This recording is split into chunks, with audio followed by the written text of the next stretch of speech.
Useful education by Reena Gupta channel पर आपका स्वागत है।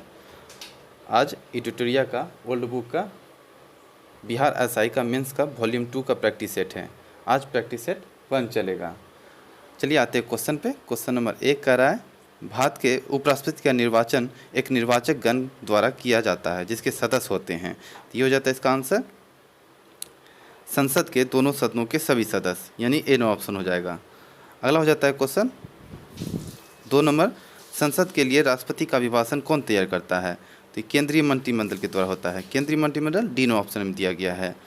अगला हो जाता है क्वेश्चन, भारत के राष्ट्रपति पर महाभियोग चलाने के लिए कम से कम कितने दिन पूर्व की सूचना आवश्यक है? ये हो जाता है 14 दिन पूर्व सूचना देना आवश्यक हो जाता है। अनुच्छेद 61 के तहत ही सूचना देना पड़ता है। अगला हो जाता है क्वेश्चन, गिरफ्तार किए गए व्यक्ति के मौलिक अधिकारों की रक्षा किस अनुच्छेद में वर्णित है? तो गिरफ्तार किए गए व्यक्ति के मौलिक अधिकारों की रक्षा अनुच्छेद 22 यानी डी नो ऑप्शन हो जाता है। अगला हो जाता है क्वेश्चन 5 नंबर में, भारत की संविधान सभा ने राष्ट्रीय ध्वज को सर्वप्रथम कब स्वीकार किया? तो ये हो जाता है 22 जुलाई 1947। 22 जुलाई 1947 यानी डी नो ऑप्शन हो जाता है। अगला हो जाता है क्वेश्चन, प्रखंड ब्लॉक स्तर पर पंचायत समिति है एक, तो ये प्रशासनिक प्राधिकरण हो जाता है। ए नो ऑप्शन में दिया गया है। ए नो ऑप्शन में दिया गया है। अगला हो जाता है क्वेश्चन 7 नंबर में। 7 नंबर में कह रहा है कि भारतीय संविधान के किस भाग में संघीय न्यायपालिका का उल्लेख है? तो ये हो जाता है भाग 5 में दिया गया है। भाग 5 हो जाता है इसका आंसर। अगला हो जाता है क्वेश्चन, वित्तीय आपात प्रथम बार में कितने दिनों के भीतर संसद के दोनों सदनों के सम्मुख रखा जाना चाहिए? तो ये हो जाता है 2 माह के भीतर, यानी कि बी नो ऑप्शन इसका हो गया। अगला हो जाता है क्वेश्चन, अगला 9 नंबर क्वेश्चन हो जाता है, सामाजिक सुरक्षा सामाजिक बीमा किस सूची का विषय है? तो यह समवर्ती सूची का विषय है। समवर्ती सूची में सामाजिक सुरक्षा, सामाजिक बीमा, शिक्षा, परिवार नियोजन, वन, सब ये सब आते हैं, इसलिए इसमें सामाजिक सुरक्षा और सामाजिक बीमा का तो ये समवर्ती सूची हो जाता है। अगला हो जाता है क्वेश्चन, योजना आयोग का प्रस्ताव किसने और कब प्रस्तुत किया था? ये जॉन मथाई ने प्रस्तुत किया था 1950 में। जॉन मथाई ने 1950 प्रस्तुत किया था। और योजना आयोग का वास्तविक अभी वर्तमान में नीति आयोग के नाम से जाना जाता है। अगला हो जाता है क्वेश्चन, मौलिक अधिकारों में संशोधन करने में कौन सक्षम है? मौलिक अधिकारों को संशोधन करने में तो संसद सक्षम हो जाता है। संसद के द्वारा ही मौलिक अधिकारों को फेरबदल किया जा सकता है। अगला हो जाता है क्वेश्चन, वर्ष 2005 में सूचना का अधिकार की परिपाटी में अग्रणी व्यक्ति कौन थे? तो ये हो जाता है अरुणा राय। अरुणा राय बी नो ऑप्शन में दिया गया है।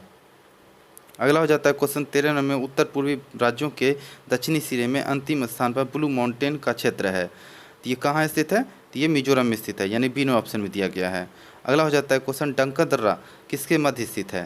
तो ये हो जाता है दक्षिणी और छोटी अंडमान के बीच स्थित है जाता है। डंका दर्रा दक्षिणी और छोटी अंडमान के बीच हो जाता है। अगला हो जाता है 15 नंबर क्वेश्चन, हिमालय पर्वत श्रेणी की सर्वाधिक ऊंचाई पर स्थित दर्रा कौन सी है? तो ये हो जाता है माना दर्रा। माना दर्रा यानी सी नो ऑप्शन में दिया गया है। माना दर्रा जो है यह 5632 मीटर ऊंचाई पर स्थित है, इसलिए सबसे अधिक ऊंचाई पर ये जाना जाता है। अगला हो जाता है क्वेश्चन, मैंग्रोव। मैंग्रोव किसे कहा जाता है? तो 16 हो जाएगा ये लवन कच्छ का प्राकृतिक वन। लवन कच्छ का प्राकृतिक वन यानी कि सी नो ऑप्शन हो जाता है। अगला हो जाता है 17 नंबर में। 17 नंबर क्वेश्चन कहता है कि राष्ट्रीय शिक्षा नीति 2020 को लागू करने वाला भारत का पहला राज्य कौन सा बना? तो कौन सा बना था? ये तो कर्नाटक बन गया था, यानी कि डी नो ऑप्शन हो जाता है। अगला हो जाता है क्वेश्चन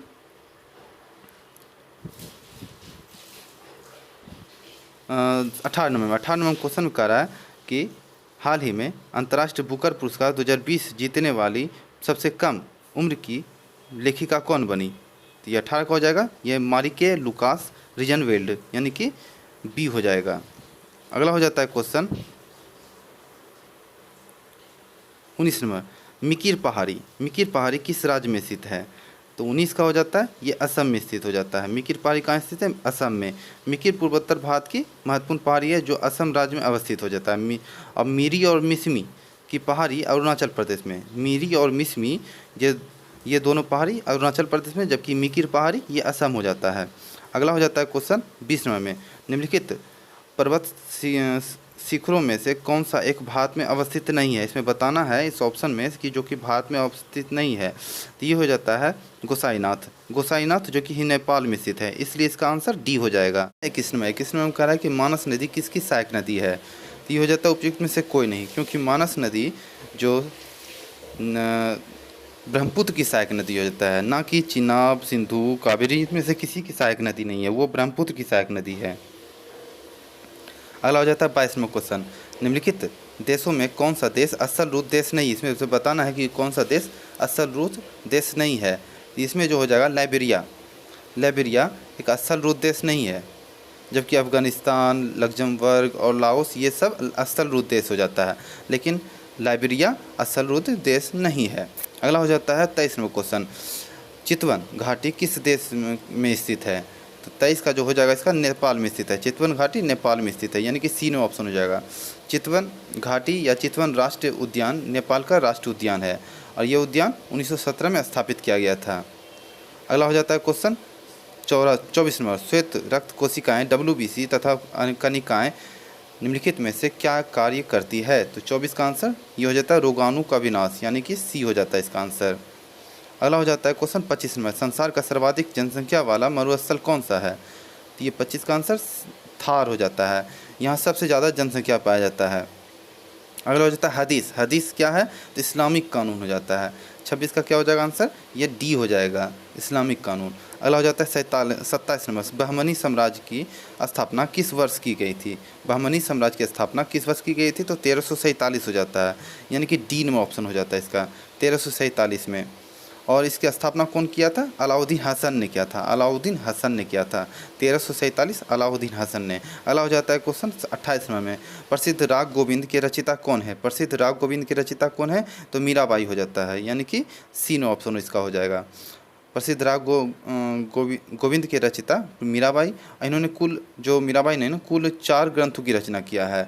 बरसी का मायरा, गीत गोविंद टीका, रास सोरठा और राग गोविंद, ये सारे मीराबाई के द्वारा रचित है। अगला हो जाता है हुमायूं ने चुनार दुर्ग पर प्रथम आक्रमण कब किया था? तो ये हो जाता है 1532 में, यानी कि सी में ऑप्शन हो जाता है। और इस किले को उसने 4 महीने तक घेरे रखा था। इसी किले को जो 4 महीने घेरे रखा था, तो कब आक्रमण किया था? 1532 में। अगला हो जाता है क्वेश्चन 30 नंबर कह रहा है कि अकबर के साथ युद्ध करने वाली रानी दुर्गावती कहाँ की रानी थी? तो ये हो जाता है मांडला की रानी थी, बी नो ऑप्शन हो जाता है। और मांडला कहाँ है? मध्य प्रदेश में स्थित है। अगला हो जाता है क्वेश्चन, मुगल काल में किस बंदरगाह को मक्का द्वार कहा जाता है? मक्का द्वार कहा जाता है। तो 31 का आंसर ये सूरत हो जाएगा, मक्का द्वार सूरत हो जाता है। गुजरात स्थित सूरज बंदरगाह को मुगल काल में मक्का द्वार कहा जाता था, क्योंकि यहीं से मक्का के तरफ जाने का रास्ता था। अगला हो जाता है समुद्र रास्ते से। अगला हो जाता है क्वेश्चन 32वां क्वेश्चन, किस फ्रांसीसी को भारत में फ्रांसीसी कंपनी का संस्थापक माना जाता है? तो ये हो जाता है कोलबर्ट, यानी कि ए नो ऑप्शन में दिया गया है। अगला हो जाता है क्वेश्चन 33 में, किस ब्रिटिश गवर्नर जनरल पर महाभियोग का मुकदमा चलाया गया था? किस ब्रिटिश गवर्नर जनरल पर महाभियोग का मुकदमा चलाया गया था? तो ये हो जाता है वारेन हेस्टिंग्स, यानी कि बी नो ऑप्शन हो जाता है, वारेन हेस्टिंग्स पर।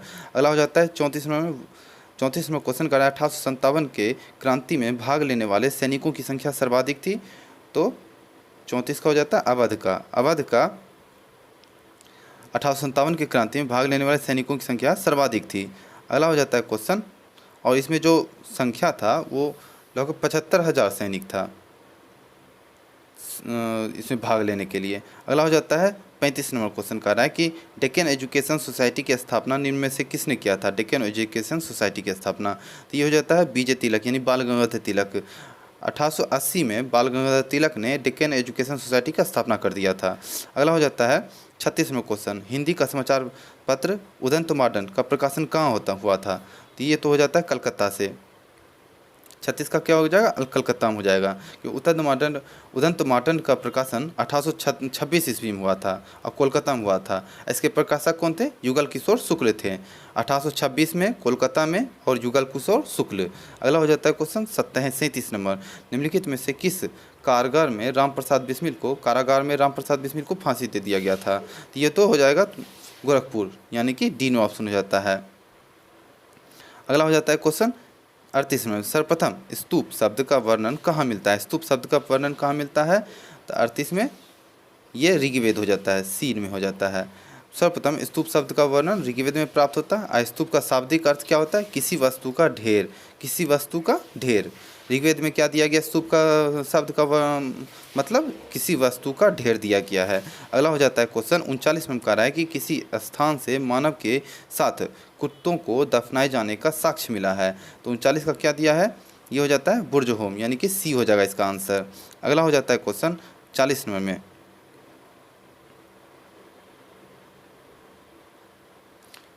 40 में कहता है गौतम बुद्ध की माँ किस वंश से संबंधित है? गौतम बुद्ध की माँ किस वंश से संबंधित है?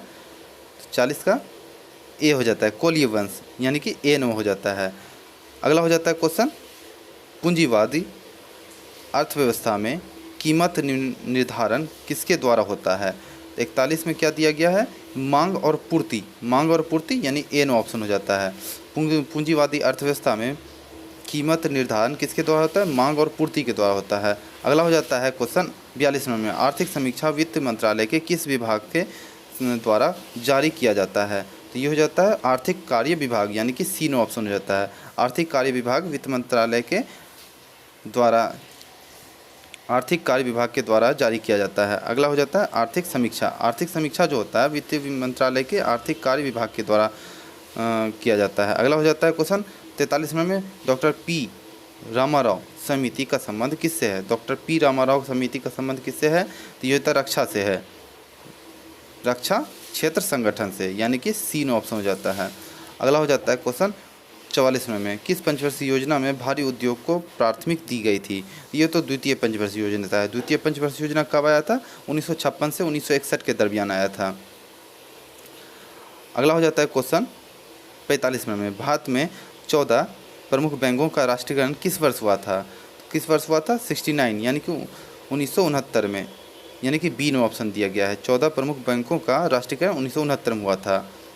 और शेष 6 प्रमुख बैंकों का राष्ट्रीयकरण कब हुआ था? 1980 में हुआ था। 1980 में दूसरी बार जब हुआ था, 1980 में दूसरी बार जब हुआ था 6 प्रमुख बैंकों का राष्ट्रीयकरण, और 14 प्रमुख बैंकों का राष्ट्रीयकरण कब हुआ था? 1969 में हुआ था, इंदिरा गांधी के समय में। अगला हो जाता है क्वेश्चन 46 में, प्रोटीन बनाने के लिए कितने अमीनो अम्ल की आवश्यकता होती है?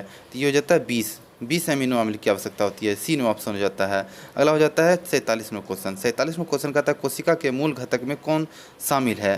तो ये हो जाता है उपयुक्त सभी, यानी कि कोशिका झिल्ली भी होगा, इसका जो आंसर होगा उपयुक्त सभी हो जाएगा, क्योंकि कोशिका झिल्ली भी हो जाएगा, कोशिका द्रव भी हो जाएगा, केंद्रक भी हो जाएगा, इसलिए उपयुक्त सभी हो जाएगा। इसका आंसर डी नो ऑप्शन हो जाएगा। अगला हो जाता है 48 में क्वेश्चन कर रहा है कि आधुनिक एंटीसेप्टिक सर्जरी के जनक कौन है? ये हो जाता है जोसेफ लिस्टर, यानी कि ए नो ऑप्शन में हो जाता है। अगला हो जाता है रिकेटस एक बीमारी है। रिकेटस एक बीमारी है तो ये हड्डियों की, यानी कि बी नो ऑप्शन में दिया गया है। अगला हो जाता है क्वेश्चन 50 नंबर। 50 में क्या कहता है?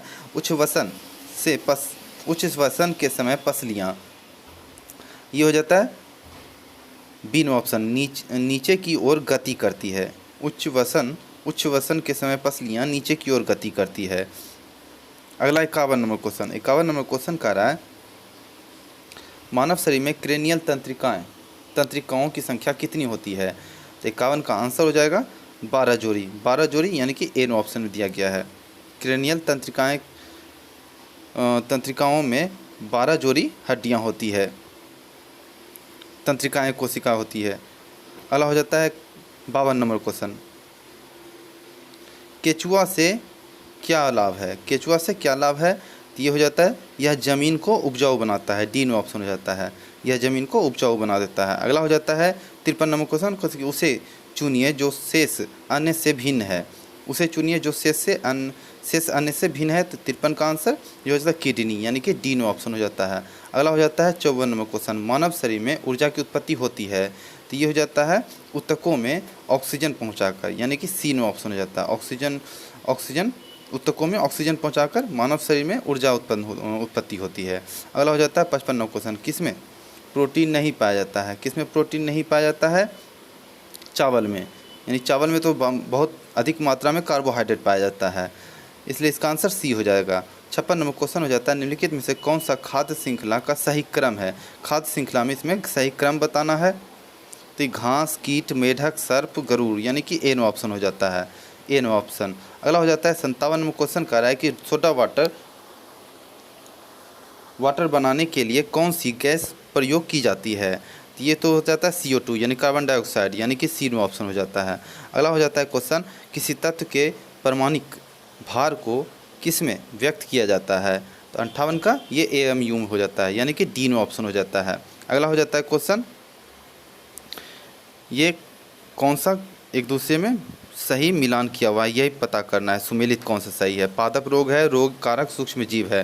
तो 59 का जो हो जाएगा, देखते हैं 1 नंबर में नींबू कैंकर जीवाणु, ये तो सही है। गेहूं की रस्ट कवक, ये भी सही है। और भिंडी के पित्त विषाणु ये भी सही है, यानी कि 1 2 3 सब सही है। डी नो ऑप्शन इसका हो जाएगा। क्या होगा इसका आंसर? डी हो जाएगा, यानी कि 1 2 3 सब सही है। अगला हो जाता है 60 नंबर क्वेश्चन, गन मेटल किसका मिश्रण है? तो 60 का क्या हो जाएगा? तांबा, जस्ता, टीन, यानी कि डी में हो जाता है, तांबा, जस्ता, टीन हो जाता है। मेटल में CuN 88%, SN 10%, Zn 1% हो जाता है। अगला हो जाता है क्वेश्चन, एक कटा हुआ हीरा क्यों चमकता है? तो ये 61 में जो हो जाता है वो पूर्ण आंतरिक परावर्तन के कारण ही चमकता है, यानी कि सी में ऑप्शन हो जाता है, पूर्ण आंतरिक परावर्तन। अगला हो जाता है 62 में, जल में वायु का बुलबुला किसकी भांति व्यवहार करता है? तो 62 में हो जाएगा अवतल लेंस की भांति, अवतल लेंस भांति की व्यवहार करता है। 63 नंबर क्वेश्चन कहता है, मोबाइल चार्जर होता है, मोबाइल चार्जर। तो 63 का हो जाएगा एक अपचाई ट्रांसफार्मर, यानी कि सी में ऑप्शन हो जाता है। 63 का क्या होगा? यह अपचाई ट्रांसफार्मर हो जाता है। अगला हो जाता है क्वेश्चन, 1 किलोग्राम पर सेंटीमीटर स्क्वायर दाब समतुल्य कितना होता है? तो कितना समतुल्य होता है? तो ये हो जाएगा 1.0 बार के बराबर, यानी कि बी में ऑप्शन में दिया गया है। अगला हो जाता है, ताप बढ़ाने से द्रव का सेयनता पर क्या प्रभाव पड़ता है? तो 65 का जो आंसर हो जाएगा वह घटता है, ताप बढ़ाने से द्रव की सेयनता घटने लगता है, यानी कि बी में ऑप्शन हो जाता है। अगला हो जाता है 66 नंबर क्वेश्चन, 66 में क्वेश्चन कर रहा है कि कमरे में लगा वातानुकूलन क्या नियंत्रित करता है? तो ये हो जाता है आर्द्रता एवं ताप दोनों को नियंत्रित करता है, आर्द्रता एवं ताप दोनों को नियंत्रित करता है। क्यूसेक से क्या मापा जाता है? तो 67 में हो जाता है, ये हो जाता है उपयुक्त में से कोई नहीं, क्योंकि क्यूसेक से तो जल के बहाव के दर को मापा जाता है, इसलिए ऑप्शन में कहीं नहीं दिया गया, इसलिए इसमें से कोई नहीं होगा। अगला हो जाता है क्वेश्चन 68 नंबर में, ताप के निम्न में से किस पैमाने में ऋणात्मक मान नहीं होता है? तो 68 का क्या हो जाएगा? केल्विन में, यानी कि बी नो ऑप्शन हो जाएगा। अगला हो जाता है क्वेश्चन, इसमें मिलान करना है। एनीमोमीटर क्या हो जाता है? एनीमोमीटर का हो जाएगा वायु का वेग, यानी ए का 3 हो गया वायु का वेग। और सिस्मोग्राफ क्या हो गया? भूकंप हो जाता है, यानी कि बी का 1 हो जाता है। और बैरोग्राफ का क्या हो जाएगा? ये हो जाएगा वायुमंडलीय दाब, यानी कि सी का 2 हो गया। और हाइग्रोमीटर तो आर्द्रता हो जाता है, यानी कि डी का सामने सामने 4 हो जाएगा। इस प्रकार इसका आंसर 3 1 2 4, 3 1 2 4 कौन सा ऑप्शन में है? ये डी में ऑप्शन में है, यानी कि डी हो जाएगा इसका आंसर। 70 नंबर क्वेश्चन में क्या कर रहा है? 70 में क्वेश्चन का बरखान असलाकृति का संबंध है। तो 70 का ये हो जाएगा मरुस्थल से, यानी कि ए हो जाएगा। अगला हो जाता है क्वेश्चन, जैव विविधता का संरक्षण किसके लिए आवश्यक है। जैव विविधता का संरक्षण 71 का जो हो जाएगा वह सभी हो जाएगा, क्योंकि वन्य जीव की सुरक्षा भी चाहिए, परिस्थिति की तंत्र की सुरक्षा भी चाहिए, पृथ्वी की सुरक्षा चाहिए, इसलिए सभी हो जाएगा इसका आंसर। अगला हो जाता है लीलावती के लेखक हैं, तो 72 का आंसर जो हो जाएगा वो भास्कराचार्य। लीलावती के लेखक कौन है? भास्कराचार्य, यानी कि सी नो ऑप्शन में दिया गया है। अगला हो जाता है 73 में क्वेश्चन कि निम्नलिखित में से ग्रेट स्लेव झील स्थित है, तो ये 73 का कनाडा, यानी कि डी हो जाएगा इसका आंसर। अगला हो जाता है 74 में, पृथ्वी की भूमंडल रेखीय व्यास एक भूमंडल रेखीय परिधि है, तो ये हो जाता है, हो जाएगा बी नो ऑप्शन, क्योंकि इसमें 12,756 भूमध्य रेखीय व्यास है पृथ्वी का, और भूमध्य रेखीय परिधि जो है 40,075 किलोमीटर हो जाता है, इसलिए इसका आंसर बी हो गया। अगला हो जाता है 75 में क्वेश्चन। 75 में क्वेश्चन कहता है प्लास्टिक के करेंसी नोट विश्व में सबसे पहले किस देश में जारी किया गया था, तो ये हो जाता है ऑस्ट्रेलिया, यानी कि सी नो ऑप्शन इसका हो जाएगा। अगला हो जाता है भारत ने गगनयान परियोजना के लिए किस देश के साथ समझौता किया है, तो ये 76 का हो जाएगा रूस के साथ इस परियोजना का समझौता किया है। अगला हो जाता है 77 में क्वेश्चन, निम्नलिखित में से किस देश में हाइड्रोजन से चलने वाली विश्व की पहली रेलगाड़ी चलाई गई, तो ये हो जाता है जर्मनी में, यानी कि डी नो ऑप्शन हो जाता है। अगला हो जाता है क्वेश्चन 78 में क्वेश्चन कह रहा है कि निम्नलिखित में से कौन कीटों से प्राप्त नहीं होता है, तो ये 78 का जो हो जाएगा वो मोती हो जाएगा, यानी कि डी नो ऑप्शन में हो जाएगा। अगला हो जाता है क्वेश्चन 79 में क्वेश्चन कहता है निम्नलिखित में से कौन भारत में ग्रामीण रोजगार का सबसे बड़ा कार्यक्रम है, तो ग्रामीण रोजगार में सबसे बड़ा तो मनरेगा हो जाता है, मनरेगा बी नो ऑप्शन हो जाता है। ग्रामीण स्वरोजगार को बढ़ावा देने के लिए 2006 में मनरेगा की शुरुआत की गई थी, और यह भारत में सर्वाधिक ग्रामीण रोजगार देने वाला योजना हो जाता है। अगला हो जाता है 80 में क्वेश्चन, नॉर्मन बोरलॉग को किस क्षेत्र में नोबेल पुरस्कार प्रदान किया गया था, तो 80 का हो जाता है, ये शांति के लिए पुरस्कार दिया गया था, यानी कि डी हो जाएगा। अगला हो जाता है, यहाँ से मैथ स्टार्ट हो रहा है दोस्तों, हम सिर्फ आंसर बताते जाएंगे, आप सब कैलकुलेशन करके हमारे आंसर से चेक कर लीजिएगा। 81 का बी होगा, 82 का सी होगा,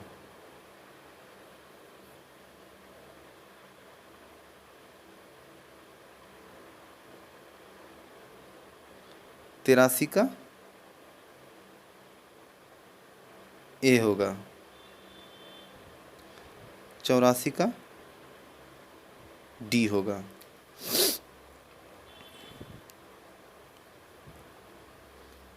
85 का बी हो जाएगा, 86 का ए हो जाता है, 87 का डी हो रहा है,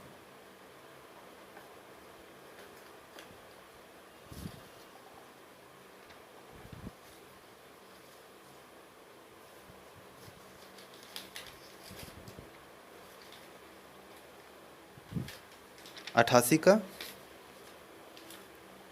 बी हो रहा है, 89 का क्या हो रहा है, सी होगा, 90 का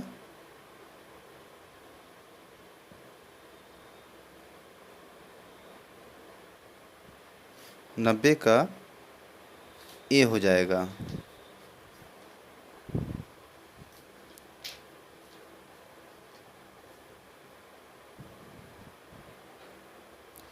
91 का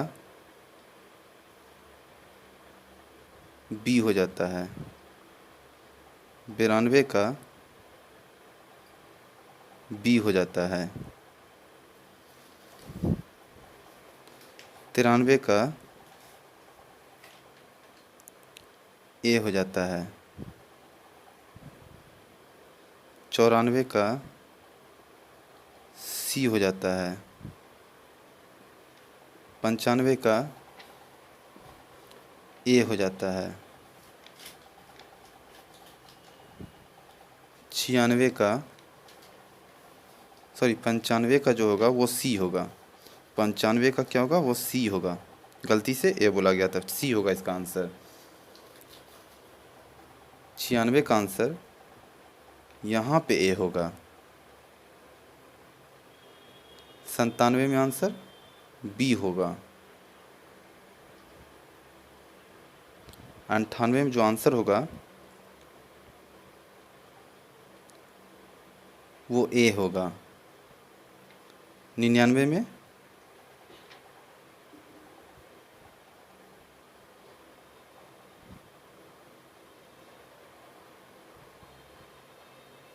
का आंसर जो होगा वो बी हो जाएगा और 100 का डी हो जाएगा। मैथ का आंसर और रीजनिंग मैथ में कुछ मैं समय दे दे के आंसर बताया हूँ, क्योंकि आप सबके द्वारा प्रॉब्लम रहता है कि आप सब समय नहीं देते हैं, आंसर सीधा बताते हैं, इसलिए मैं समय दे दे के आंसर बता रहा हूँ। थोड़ा सा एडजस्ट करके क्वेश्चन करके मैं बताया हूँ। और धन्यवाद। कैसा लगा वीडियो कमेंट बॉक्स में ज़रूर लिखें। हमारे वीडियो को ज़रूर शेयर करें, लाइक करें और सब्सक्राइब करें और बेल आइकन बजाएं, जिससे कि हर एक वीडियो का आपको नोटिफिकेशन मिलते रहे। धन्यवाद।